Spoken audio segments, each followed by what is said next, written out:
Bonjour et bienvenue à Éco-Odyssée, un labyrinthe d'eau de 6,5 km de canaux d'eau étalés sur 64 intersections. Le marais, c'est un milieu qui est difficilement accessible et sa protection est essentielle à la survie de plusieurs espèces animales et végétales. Par l'entremise de diverses aventures, Éco-Odyssée vous permet de partir à la découverte de la faune et de la flore du marais tout en vous amusant. Avant de partir, assurez-vous d'avoir en main un walkie-talkie, une carte d'aventure, le guide d'aventure et une clé. Pour assurer votre sécurité, nous vous prêtons un walkie-talkie. En cas d'urgence, si vous êtes perdu ou si vous éprouvez des difficultés, vous pouvez rejoindre un préposé en syntonisant le canal 5.1. Pour mettre le walkie-talkie en marche, tournez au maximum le bouton situé en haut à gauche de l'appareil. Pour changer de canal, appuyez sur le bouton Menu situé au milieu de l'appareil, puis sur les boutons Plus ou Moins pour choisir le canal désiré.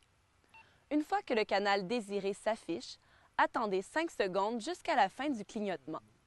Pour appeler un préposé, appuyez sur la note de musique. Lorsque celui-ci répond, appuyez sur le bouton situé à gauche de votre appareil et maintenez-le enfoncé tout le long que vous parlez. Assurez-vous que la lumière rouge reste allumée jusqu'à la fin de votre message. Afin d'aider le préposé à vous localiser, vous devrez lui indiquer le numéro de votre carte d'aventure ainsi que le numéro de la figurine de bois située la plus proche. Le walkie-talkie doit être porté au cou en tout temps et ne doit pas être approché de la boussole en raison des interférences. Pour profiter au maximum de votre aventure, nous vous suggérons d'éteindre votre walkie-talkie et de ne l'allumer qu'en cas de nécessité. Lors de mauvaises conditions météorologiques, votre walkie-talkie doit rester ouvert en tout temps. Le guide contient la photo et la description de toutes les installations, répliques animales, arbres et arbustes que vous retrouverez dans le labyrinthe et que vous devrez identifier au cours de votre aventure. Il vous permet de trouver les renseignements ou d'identifier des espèces animales ou végétales ainsi que des installations retrouvées dans le marais. La table des matières située au début de votre guide d'aventure vous permet de trouver facilement la section recherchée.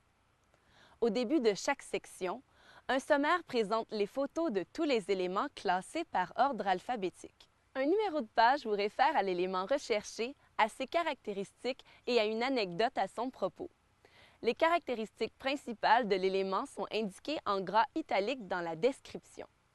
Pour les espèces animales, le mâle est représenté par la grande photo et la femelle par la photo la plus petite. À la fin du guide d'aventure, un glossaire vous permettra de mieux comprendre certains termes du guide. Le but de l'aventure est de vous faire découvrir le marais à votre rythme.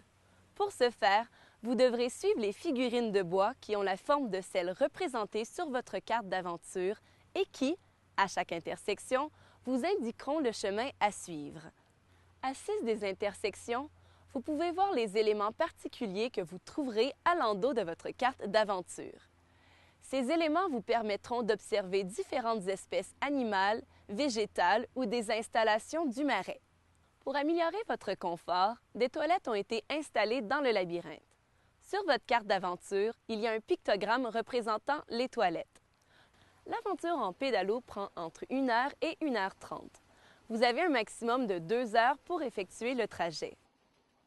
Une clé vous sera remise pour franchir la porte d'entrée du labyrinthe. Vous devez remettre la clé au préposé au quai pour avoir accès à votre pédalo. Dès lors, il sera difficile de retourner à l'accueil. En tout temps, vous pouvez revenir au quai en prenant la direction de la figurine de bois portant le numéro le plus élevé. Maintenant que vous êtes prêts, partez à l'aventure et mesurez vos connaissances. Amusez-vous!